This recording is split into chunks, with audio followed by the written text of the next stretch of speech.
వచ్చినాక స్టూడెంట్స్కి చాలా ఇబ్బంది ఉంది మేడం. అదే ఏదో స్కూల్లో పేర్లు తప్పు ఉంటే ఎంఆర్ ఆఫీస్కి లాయర్ నోటరీకి అన్ని సుమారుగా 2000 రూపాయలు, ఒక పిల్లోనికి 2000 రూపాయలు ఖర్చు వస్తుంది మేడం. వీళ్ళు ఇచ్చేది ఏమీ లేదు. ఇప్పుడు మేము రైతులము, మేము వ్యవసాయం చూసుకోవాలా, పిల్లలు చూసుకోవాలా, ఏం అర్థం కావడం లేదు మేడం.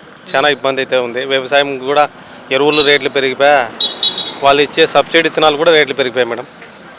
నిత్యావసర ధరలు చాలా పెరిగిపోయినాం, తినలేకపోతున్నాం మేడం.